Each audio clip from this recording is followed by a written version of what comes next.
The velvet chair creaked as Daniel Ashworth leaned back, his fingertips pressed together in a practiced, thoughtful arch.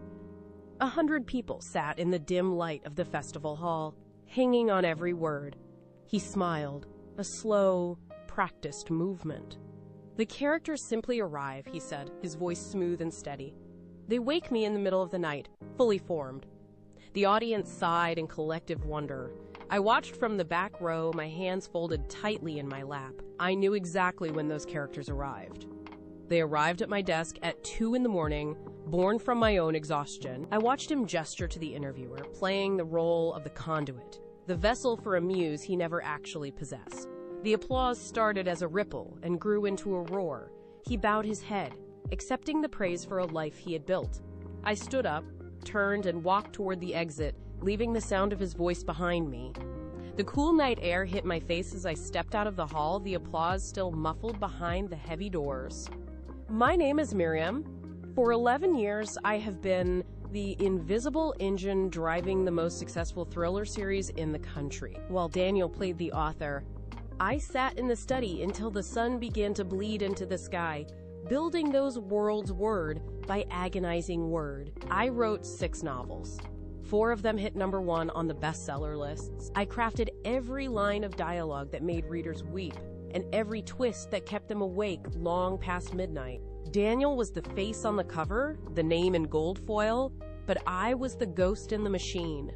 I knew the weight of every sentence, the specific ache in my wrists after 8 hours of typing, and the cold silence of the room when the plot refused to move. I was the architect of his entire career. Every accolade he received was a debt he owed to my isolation. It began on a Tuesday, over cold coffee and a crumpled cocktail napkin. Daniel slid it across the kitchen table, his fingers trembling with a frantic, unearned energy. On the paper, he had scribbled a premise, a disgraced accountant, a complex money laundering scheme, and a ticking clock. He leaned in, his eyes wide and searching, vibrating with the thrill of the idea. "This is the one, Miriam," he whispered, as if he had just discovered fire. "The hook is perfect, the stakes are absolute." He was right about the premise. It was sharp, dangerous, and full of potential. I smoothed the napkin out, feeling the texture of the paper under my thumb, and saw the entire narrative arc unfold in my mind. He was already talking about the film rights, his voice rising in pitch, mapping out a future he had no idea how to build. I nodded, picked up my pen, and began to work. The next 3 months became a slow-motion collapse of ambition. Daniel sat at the desk for hours, yet the screen remained a graveyard of half-formed thoughts. He would pace the study, muttering lines that lacked rhythm, then type them out with a flourish that suggested genius where there was only emptiness. I watched him from the doorway, observing the way he chewed his pen, the way he stared at the cursor as if it were an enemy refusing to yield. He produced pages of stiff, lifeless prose that landed with the weight of lead. Every scene he drafted felt hollow, lacking the pulse of human stakes. He had the charisma to sell the idea to anyone, but he lacked the internal discipline to sit in the silence and find the truth of the characters. He would throw his hands up, curse the muse, and retreat to the living room, leaving behind a mess of crumpled paper and broken sentences. The premise on the napkin was dying, suffocated by his inability to execute. I saw the frustration in his shoulders the way he avoided my gaze, and the growing realization that his reach far exceeded his grasp. He was a performer without a script. The house settled into a heavy, rhythmic quiet once Daniel finally collapsed into the sofa. I waited until his breathing deepened into the jagged, uneven cadence of exhaustion. The study was cold, the air thick with the smell of stale coffee and the lingering frustration of his failed attempts. I stood in the doorway, watching the cursor blink on his monitor, a steady, mocking pulse in the darkness. I crossed the room, the floorboards groaning under my weight, and pulled his chair back. The leather was still warm from his body. I didn't hesitate. I deleted the last 3 paragraphs of his draft, the ones that felt like cardboard, and began to type. The keys felt different under my fingers, precise and responsive. I didn't think about the plot. I let the characters dictate the pace. By the time I finished the final sentence of the opening chapter, the digital clock read 2:40 in the morning. The morning light hit the study floor in sharp, dusty rectangles. I was already at the kitchen counter when I heard him stir, the sound of his footsteps dragging toward the desk. I poured a second cup of coffee and waited. Silence stretched for a long minute, then the rapid, rhythmic tapping of keys began. He wasn't writing, he was reading. I walked into the study to find him hunched over the monitor, his eyes darting across the lines I had crafted. He didn't look up when I entered. He didn't ask how the prose had suddenly gained its teeth, or why the dialogue now snapped with such precision. His face was a mask of pure, unadulterated relief. He let out a long, shaky breath, his shoulders dropping inches as the tension of the previous months evaporated. He turned to me, his gaze bright with a sudden, desperate hunger. He didn't reach for my hand or offer a word of gratitude for the labor. He simply gestured to the screen with his chin, his voice steady and demanding. "The next chapter," he said. He didn't care about the ethics of the change. He only cared that the machine was running again. He poured more coffee, sat back down, and waited for me to provide the rest of his career. I should have walked away then. The exit was right there, a clean break before the first lie hardened into a foundation. Instead, I sat down at my own desk, pulled the notebook toward me, and began to write. The first sentence felt like a release. For years, my thoughts had been trapped in the quiet corners of the house, but now they had a destination. I wasn't just filling a page for him anymore. I was testing the weight of my own voice. Each paragraph I crafted was a secret victory. I watched him take my pages to his study, and for the first time, I felt a strange, intoxicating thrill. Someone was reading my words and believing in them completely. He didn't know they were mine, but the readers would. I told myself it was a partnership, a necessary arrangement to get the stories out of my head and into the world. The validation was addictive. Every time he brought me a new premise, my pulse quickened. Not because I wanted to help him, but because I wanted to see if I could solve the puzzle again. I fell in love with the rhythm of the work, the way the narrative arc bent to my will, and the absolute power of creating a world that lived and breathed on the page. We settled into a rhythm that felt, in the quiet of the morning, like a perfect machine. I became the architect of the invisible. I spent my hours buried in research, mapping out complex money laundering schemes and tracking the forensic details that gave our thrillers their bite. My desk was a landscape of marked up maps, legal codes, and scribbled timelines. I built the structure, the tension, and the heartbeat of every scene. Daniel, meanwhile, became the face. He practiced his anecdotes in front of the hallway mirror, refining the way he held his glass or tilted his head during interviews. He was the salesman, and I was the manufacturer. I convinced myself this was the only way to survive. He had the charisma to navigate the industry, the ability to walk into a room and command the air, while I lacked the stomach for the spotlight. I told myself it was a fair trade. He took the pressure of the public eye, while I kept the silence of the study and the freedom to create. I was the engine, he was the chassis. I simply focused on the next plot twist, convinced that the division of labor was just a matter of logistics. The disconnect became impossible to ignore on a Tuesday afternoon. I was in the kitchen, the hum of the refrigerator, the only sound, when I clicked on the link Daniel had sent. His voice filled the room, smooth and polished, projecting a confidence that never existed in our home. He was talking to a host about his latest bestseller, describing the process of character creation. He laughed, a light, practiced sound, and told the audience that his villains simply arrived fully formed in his mind. He called them gifts from the muse. I stopped mid-motion, a dish towel gripped in my hand.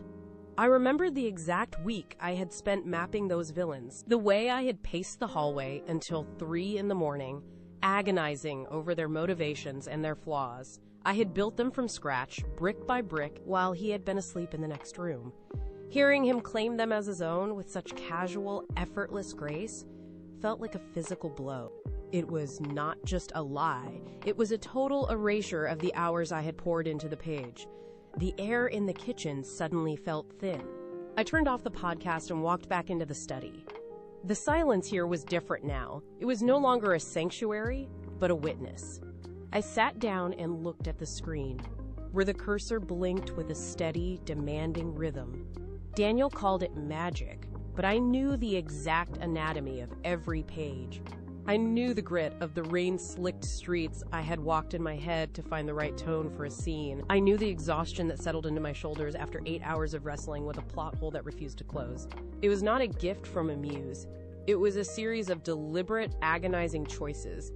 I remembered the specific night I had written the climax of our third book. The house was freezing, the heater had clicked off, and my fingers were stiff against the keys. I had rewritten the final confrontation 4 times, searching for the one sentence that would make the betrayal land with the weight of a physical blow. I had been drinking cold tea, my eyes burning, from the blue light of the monitor, pacing the floor until my feet ached. That was the reality of the work. There was no magic, only the discipline. I realized then that I could not rely on his integrity. If the work was mine, the ownership had to be absolute. I made a phone call the next morning.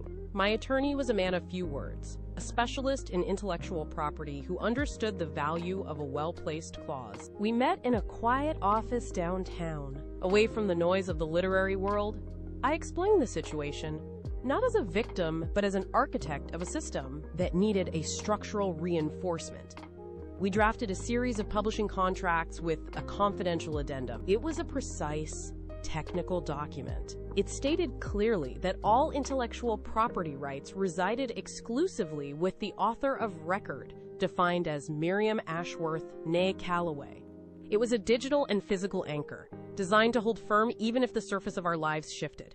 I read every line, checking for loopholes, ensuring that the language was as sharp as the prose I wrote at night. When the final version was ready, I brought it home. I placed the stack of papers on the kitchen table, right next to his morning coffee. I watched him reach for his pen, his mind already on the day's interviews, his eyes skimming the surface without ever looking for the depth. He signed where I told him to sign. Daniel did not even pause to wipe the steam from his mug.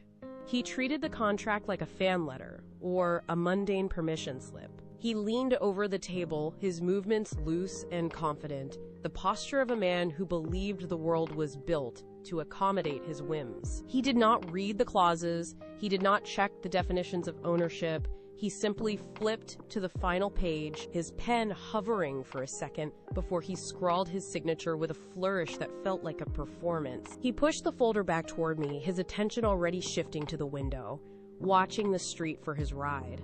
He was smiling, a look of easy, unearned satisfaction. I took the folder. The paper felt heavy in my hands, a weight that anchored the last 11 years of my life. I did not look at him. I looked at the ink, still wet on the page, the signature that effectively signed away his claim to every word I had ever written. He stood up, adjusted his cuffs, and walked out the door without a backward glance. I sat in the quiet kitchen, the silence now absolute. The years began to blur into a rhythmic, relentless cycle. Daniel would return from a festival, his hands full of heavy glass trophies and his head full of praise, while I remained in the study. The room became my entire world. I tracked the seasons by the changing light on my desk and the stack of finished manuscripts growing in the corner. Every time a new book hit the shelves, the cycle repeated. Daniel would sit in the spotlight, reciting the same rehearsed stories about his creative process, while I sat in the dark, already outlining the next plot. The awards piled up on the mantle, cold and impersonal. Each one felt like a milestone in a race I was running alone. I stopped going to the events. The air in those crowded rooms felt thin, and the applause sounded like static. I preferred the silence of the house. I preferred the weight of the pen. Daniel grew accustomed to my absence, treating it as a quirk of the artistic temperament. We lived in the same house, but we occupied different dimensions. I was the ghost in the machine. The cost of the work began to manifest in the small, jagged edges of my daily life. My eyes burned with a constant, gritty heat, and the muscles in my neck stayed locked in a permanent, aching tension. I started to lose track of the time of day. I would look up from the screen and find the sun had set hours ago, the room plunged into a thick, suffocating dark. My hands developed a fine, persistent tremor that only steadied when I gripped a pen. Sometimes I heard the dialogue I had written for my villains echoing in the hallway, their voices blending with the hum of the refrigerator. I was no longer just writing the stories. I was living inside the architecture of my own inventions. I stopped eating regular meals, relying on cold coffee. My reflection in the window became a stranger, a pale shape that seemed to be losing its definition. I was becoming as hollow as the persona Daniel projected. The work demanded everything, and I gave it willingly, but the toll was no longer just time. It was the slow, steady erosion of the person who had started. Daniel had stopped pretending to be a writer and started performing the role of a literary icon. He moved through the house with a studied, practiced grace, as if he were constantly being filmed for a documentary about his own genius. He spent hours in front of the mirror, adjusting his posture, perfecting the look of a man burdened by the weight of his own imagination. He began to speak in sound bites, his voice dropping an octave whenever he discussed the creative struggle he supposedly endured. He would leave the house for dinners, returning late with stories of adoring fans and fawning critics, never once asking what I had been doing in the study. He stopped reading the books he claimed to have written, relying instead on my summaries to bluff his way through interviews. He treated the household staff like extras on a set, his commands sharp and impatient. I was no longer a partner. I was a piece of furniture. He lived entirely within the bubble of his own hype. A man intoxicated by a fame he had not earned. The literary festival was a sea of hushed reverence and expensive wine. I sat in the back row, tucked into the shadows, watching Daniel hold court on the main stage. He leaned back in the velvet chair, pressing his fingertips together with that practiced, thoughtful air he had perfected over the years. He told the audience about the muse, describing how the characters arrived in his dreams fully formed, like ghosts stepping out of the mist. I felt the distance between us widen with every word. He began to recount the plot of our latest book, detailing the exact rain-slicked street I had walked on, when the idea finally clicked into place. He described the villain's motivation with a passion that felt hollow, a mimicry of the agony I had endured to write those lines. The audience leaned in, captivated by the lie.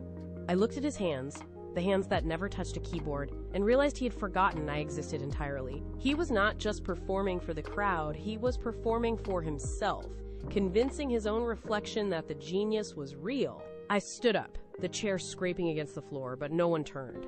I was invisible, a ghost haunting the edges of a life I had built from the ground up. I walked out of the auditorium before the applause died down.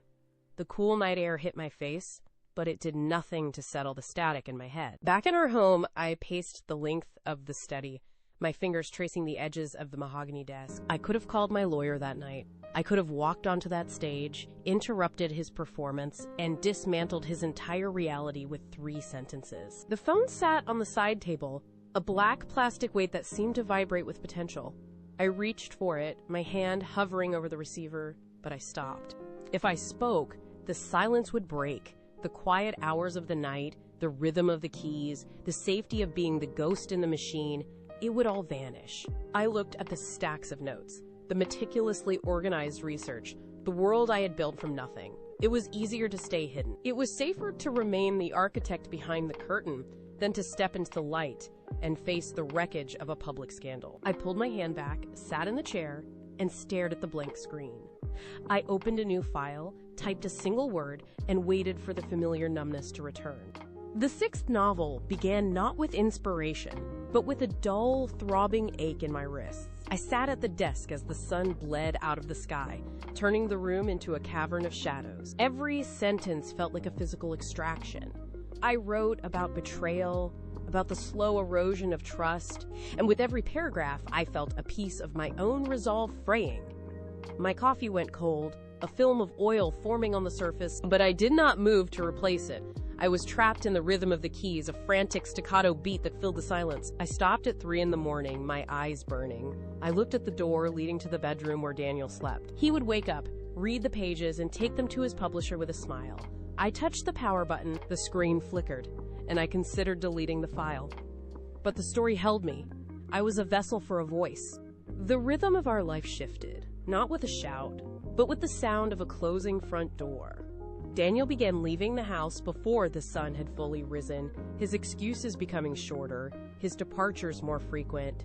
He was no longer the man who hovered near my desk, waiting for the next chapter to materialize. He was a man in demand, his calendar filling with lunches, interviews, and meetings that never seemed to involve me. I would sit in the study, the house echoing around me, and listened for the familiar click of his key in the lock.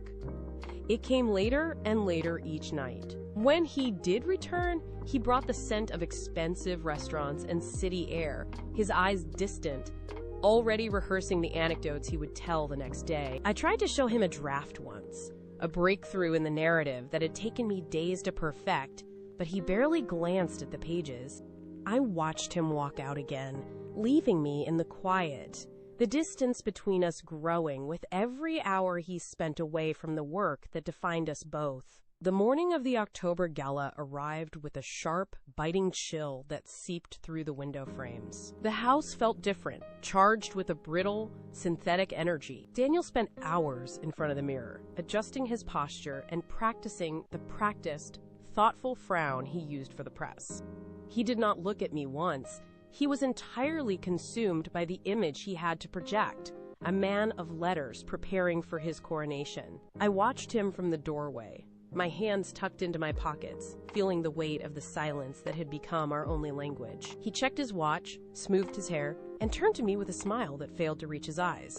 It was a practiced gesture, a rehearsal for the cameras that would be waiting for him.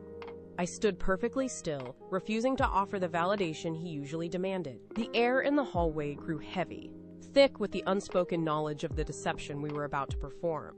The ballroom doors swung open, revealing a cavernous space filled with the low hum of voices and the clinking of crystal. Daniel moved into the light instantly, his shoulders relaxing into the familiar posture of the celebrated author. I followed a few paces behind, watching the crowd gravitate toward him, like iron filings to a magnet. Everywhere I turned, I heard fragments of my own sentences.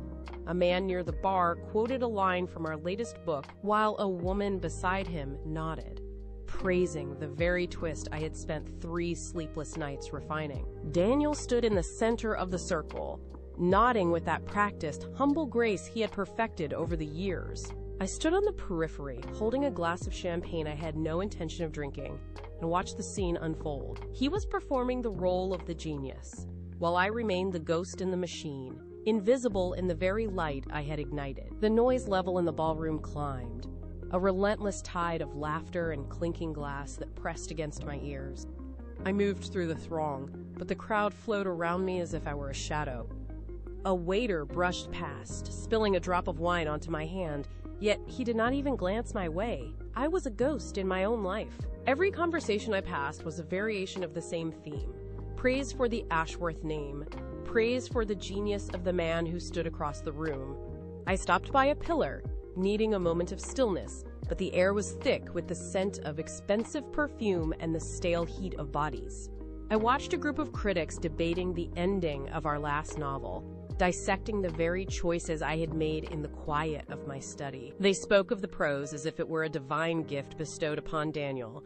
I felt a cold, hard knot of resentment tighten in my chest. I was standing in the middle of a celebration I had built, yet I was entirely absent from the narrative they were writing. I pushed away from the pillar, my eyes scanning the room until they locked onto a different corner. Daniel had drifted away from the group of critics. He stood near the balcony doors, his posture shifted. He was leaning inward, his head tilted at a precise angle toward someone new. It was Serena, a debut novelist I had seen, hovering near the periphery all evening. I watched him narrow his eyes, his mouth curving into that specific, soft smile. He moved closer, his hand coming up to rest on the back of a chair near her, effectively cutting off the rest of the room. I knew that tilt of the head. I knew the way he let his gaze linger just long enough to make the other person feel like the only soul in the building. He was performing the same ritual he had used on me. Every gesture was calculated, every pause in his speech designed to draw her deeper into his orbit. I stood frozen, watching the way she leaned into his space. The air between them seemed to vibrate with a familiar, manufactured intensity. It was a performance I had seen 100 times. He was hunting again, and the ease with which he moved to claim her attention was a sharp, cold reminder of how he had first dismantled my own defenses. I looked at his face and felt a jolt of recognition that went beyond simple jealousy. It was a literary shock. That specific tilt of his chin, the way he held his breath before speaking. I had written that exact sequence in chapter 9 of our second book. I remembered the night I typed those lines, the way the rain had drummed against the study window while I struggled to describe the precise moment a predator marks his target. I had crafted that look as a narrative device, a way to show the reader how easily a character could be deceived by a practiced facade. Now, I was watching the fiction bleed into reality. He was using my own invention to dismantle another life, unaware that he was merely reciting lines I had ghost-written for him years ago. It was a terrifying mirror.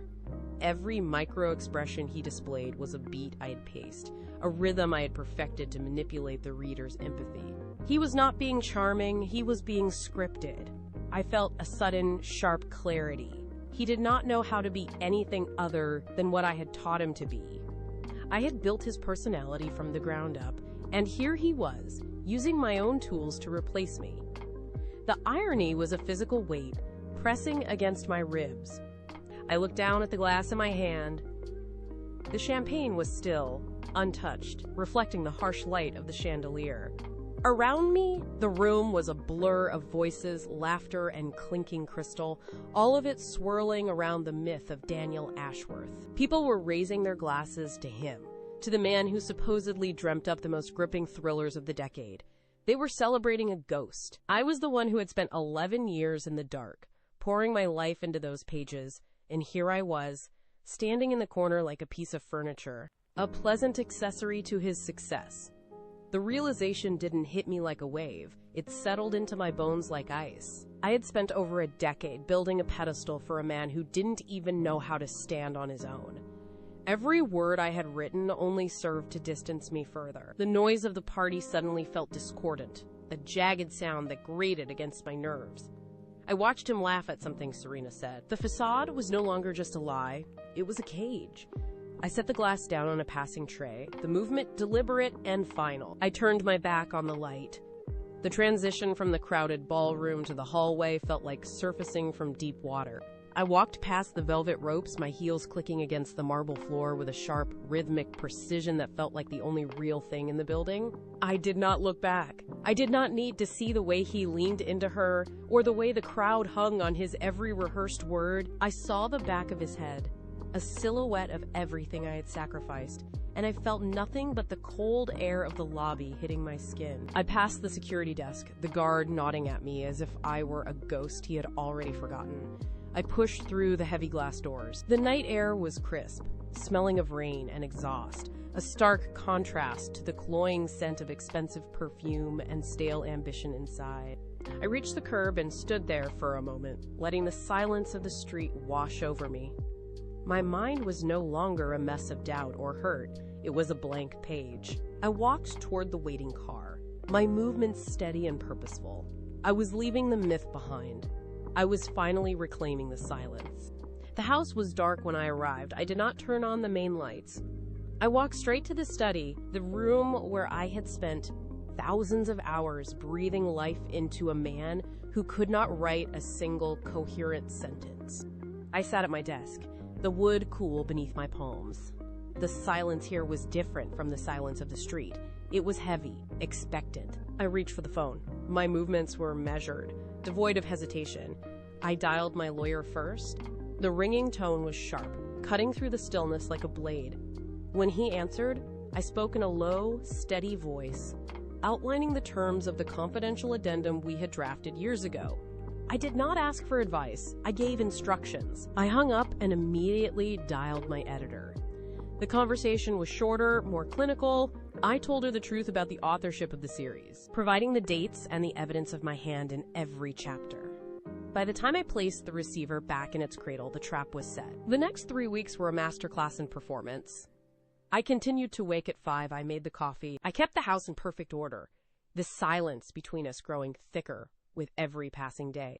Daniel was oblivious, his mind occupied by the debut novelist he had met at the gala.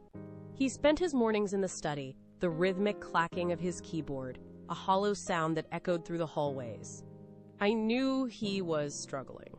I knew he was staring at a blank screen, waiting for the inspiration that had never truly belonged to him. I would walk past the open door, carrying a tray or a stack of mail, and he would not even look up.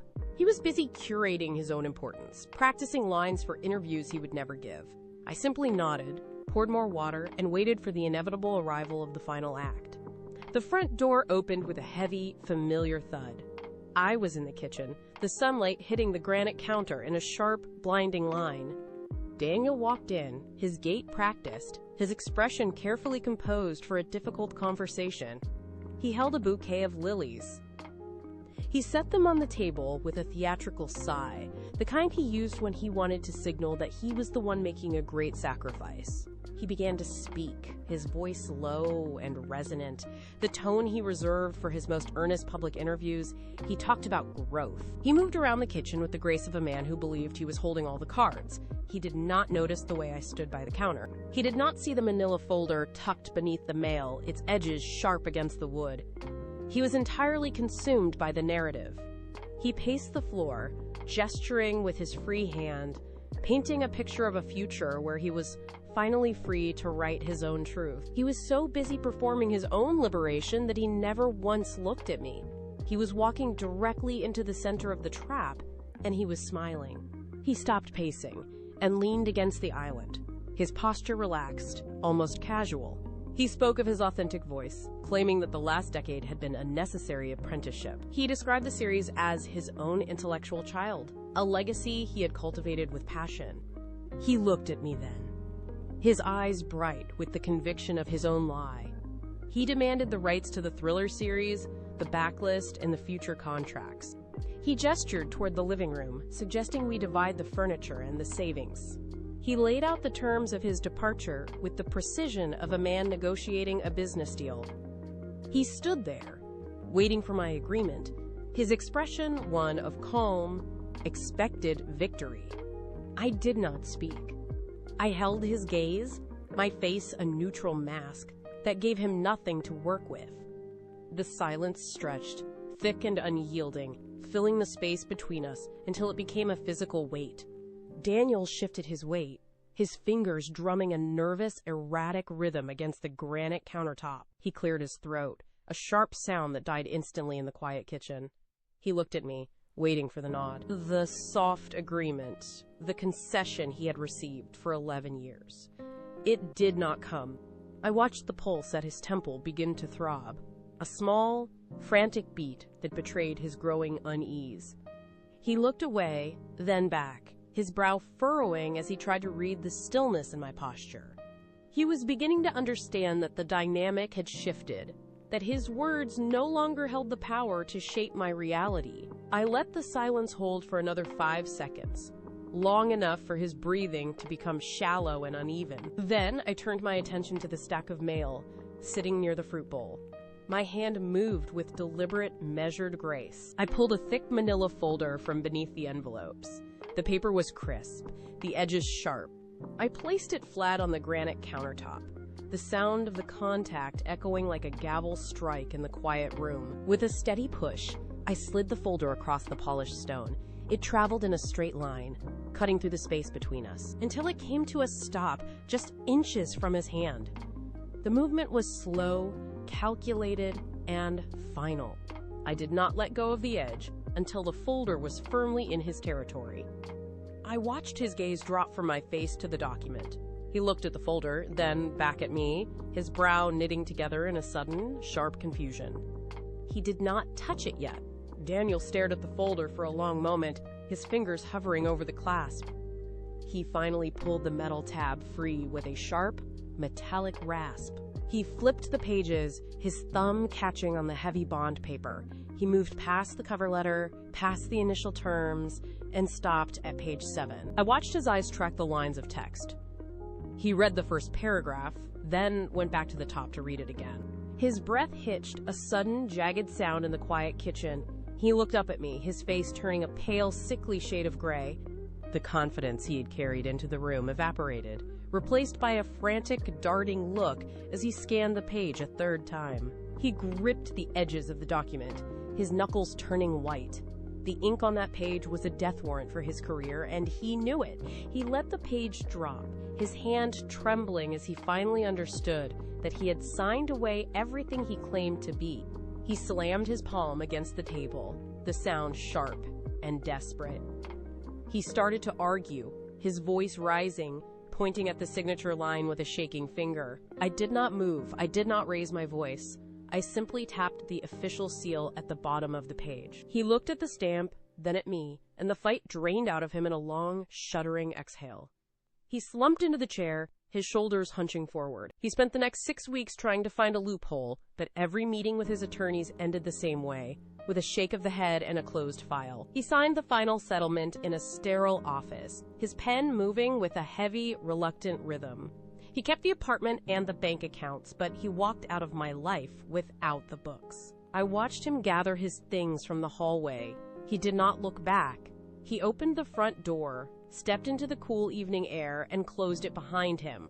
The latch clicked into place with a finality that resonated through the house. I stood in the center of the kitchen, listening to the silence. It was not empty anymore. It was mine. I walked to the window and watched his car pull away from the curb, disappearing into the dark, leaving the space behind for something new. I moved to the coast 3 months later. The house sits on a cliff edge where the wind constantly rattles the window frames. Every morning at 5, I sit at the desk.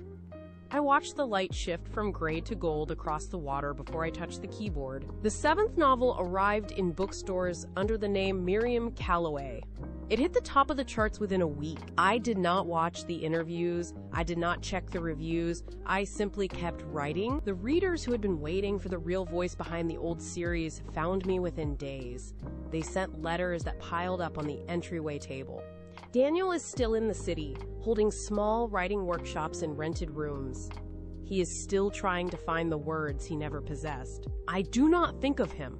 I think of the next chapter.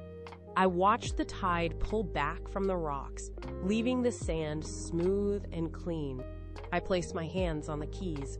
The cursor blinks on the screen, a steady, rhythmic pulse. I begin to type. The work is all that remains. People often ask if the years of silence were worth the cost. I do not answer them. I sit at my desk and watch the light change on the water, tracking the slow movement of the sun across the horizon. The ink of the past has dried. I open the file on my screen, the white space waiting for the first sentence. The spotlight is a distraction, a flicker of light that pulls the eye away from the page. I have learned that the real power resides in the steady, rhythmic strike of keys against the frame.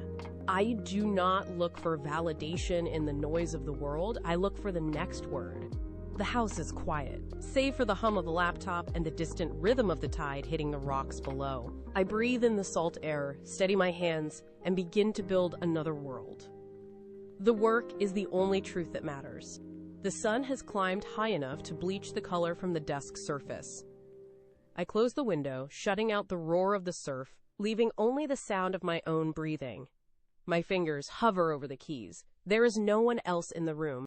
There is no one else in the story. I have stripped away the layers of pretense, the contracts, and the ghosts of old expectations. The file is open. The cursor waits. I press the first key, then the second, watching the letters appear in black against the stark white of the screen. Each sentence is a deliberate choice, a brick laid in a foundation that belongs to me alone. The clock on the wall ticks, marking the passage of time that I now own. I do not look back at the path I traveled to get here. The road is gone. I am anchored in the present, in the weight of the machine, in the friction of the keys. I type until the afternoon light begins to slant across the floorboards. I save the file. I close the laptop. The work is finished for the day, and for the first time, the silence is not a cage. It is a canvas. I stand up, walk to the door, and look out at the horizon. The light fades from the floorboards, pulling the shadows toward the center of the room. I push the chair back. The wood scrapes against the floor, a sharp sound that echoes in the stillness. I reach out and touch the edge of the desk, feeling the grain of the wood under my fingertips. The house is cool now. I walk to the window and watch the sky turn from gray to a deep, bruised purple. Down on the beach, the water has retreated, leaving behind smooth stones and dark sand. I turn the lock on the front door, the metal bolt sliding into place with a heavy, final click. I move through the kitchen, clearing the coffee cup from the counter and placing it in the sink. Every movement is deliberate, measured, and entirely my own. I walk to the bedroom, the floorboards creaking under my weight. I leave the laptop on the desk, the screen dark, the work secure. I pull the curtains shut, blocking out the last of the day. I lie down, close my eyes. The morning light hits the wall, a thin, sharp line that grows until it fills the room. I wake before the alarm. I stand, walk to the kitchen, and fill the kettle. The water boils, the steam rising in a steady, thin column. I pour the coffee, the heat radiating through the ceramic into my palms. I walk back to the desk. The laptop sits exactly where I left it. I open the lid. The screen glows, illuminating the lines of text I wrote yesterday. I do not read them. I scroll to the bottom, to the empty space, waiting for the next sentence. I sit down. I adjust the chair until my back is straight and my feet are flat on the floor. I place my hands on the keyboard. The keys are cool. I press the first one, then the second. The cursor blinks, a steady, rhythmic pulse. The world outside the window is waking up. There's only the work and the story that moves forward because I am the one moving it. I type. The morning passes. I am exactly where I need to be. The clock on the wall clicks to noon. I stop typing. The cursor remains steady at the end of the final paragraph. I reach for the mouse, click save, and watch the progress bar fill the bottom of the screen. The file is secure. I close the lid. The room goes quiet, save for the hum of the refrigerator and the distant, rhythmic crash of the tide against the rocks. I stand up, stretching my arms above my head, feeling the tension leave my shoulders. I walk to the kitchen, rinse my cup, and set it on the drying rack. I open the back door. The air is sharp with salt and damp earth. I step onto the porch and walk to the railing. Below, the tide is coming in, white foam swirling around the dark, jagged stones. I lean my weight against the wood, looking out toward the horizon. I breathe in the cold air, turn back toward the house, and slide the glass door shut. I walk to the center of the room, stand still, and listen to the silence. It is mine. The sun dips below the horizon, painting the clouds in shades of bruised purple and gray. I walk back into the study. On the corner of the desk, a single envelope remains from the morning mail. It is a royalty statement, addressed to the name I no longer use. I pick it up. The paper is heavy, textured, and stiff. I walk to the fireplace. I strike a match, hold the flame to the corner of the envelope, and watch the paper curl and blacken. The fire catches the edges, turning the numbers and names into gray ash that drifts toward the grate. I drop the remains and watch them settle. I turn away from the hearth. The room is dark now, save for the blue light of the laptop screen. I sit down. I pull the keyboard toward me. I do not look at the fireplace again. I look at the blank document. I place my fingers on the home row. The house is silent. The coast is dark. I begin to type the first sentence of the next chapter. The keys click, a steady, rhythmic sound. The rhythm of the keys is the only sound in the house. I strike the return key, watching the paragraph shift into place. My fingers move across the board, finding the letters with muscle memory honed over years of isolation. I pause, eyes scanning the lines of text. I reach for the glass of water on the desk, the condensation cool against my palm. I take a slow sip, watching the light shift across the surface of the wood. The plot has tightened. The logic holds. I lean back, the chair creaking under my weight. Outside, the wind picks up, rattling the glass pane in its frame. I do not flinch.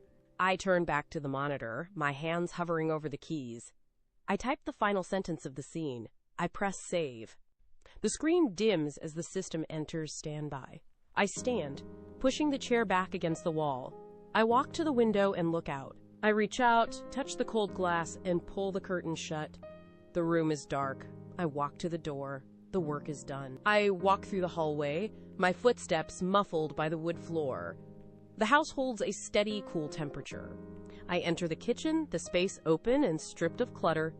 I reach for the ceramic mug on the counter, the surface smooth and cold. I turn the faucet, the water rushing into the basin with a sharp, clean sound. I wait for the kettle to whistle, a thin, rising note that cuts through the silence. I pour the water, the steam curling into the air. I carry the mug to the sliding glass door and slide it open. The salt air hits my face, sharp and bracing. I step onto the deck, the wood grain rough under my bare feet. Below, the tide pulls back from the shore, the sound of retreating water rhythmic and constant. I lean against the railing, the metal cold against my palms. I look out toward the horizon, where the dark water meets the sky. There is no light on the water, only the movement of the waves. I take a sip of the coffee, the heat spreading through my chest. I hold the mug with both hands. I watch the darkness. I am here. The house is behind me. The work is finished. I stand in the wind, breathing in the salt, and wait for the morning light. The sky begins to pale, a thin line of gray separating the ocean from the clouds. I leave the deck, the screen door clicking shut behind me. I walk back through the house, the floorboards cool under my feet. I enter the study. The desk is clear, save for the laptop sitting in the center. I pull the chair out, the legs scraping against the wood. I sit.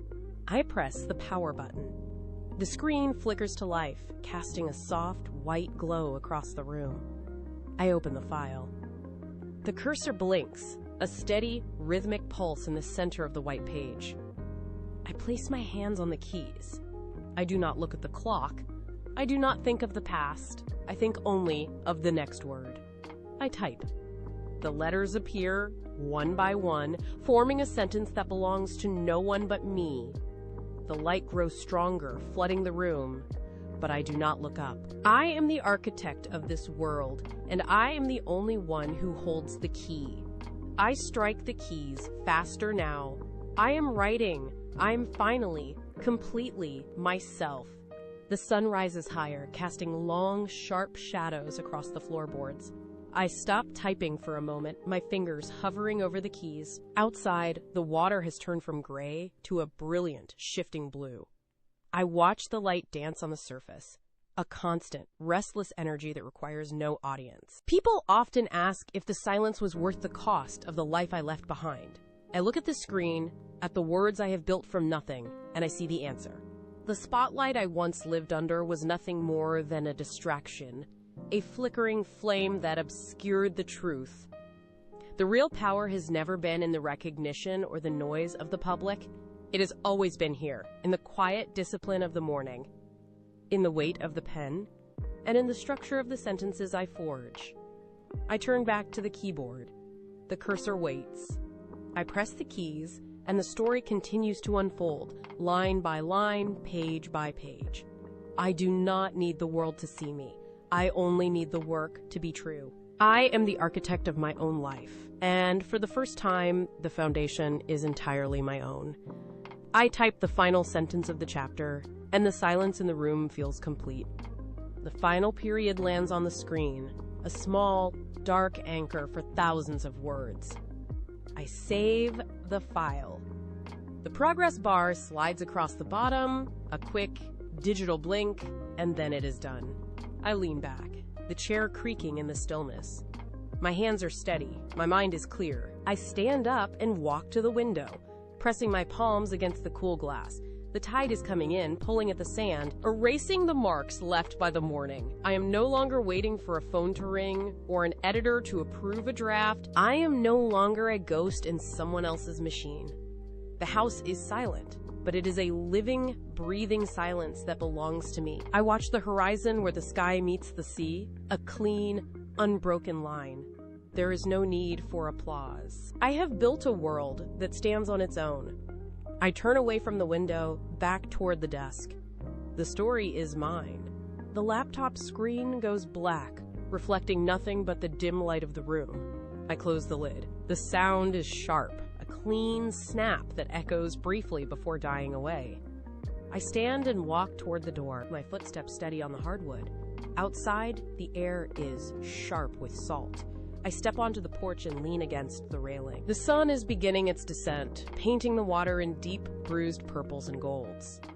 I breathe in, the cold air filling my lungs, grounding me in the present moment.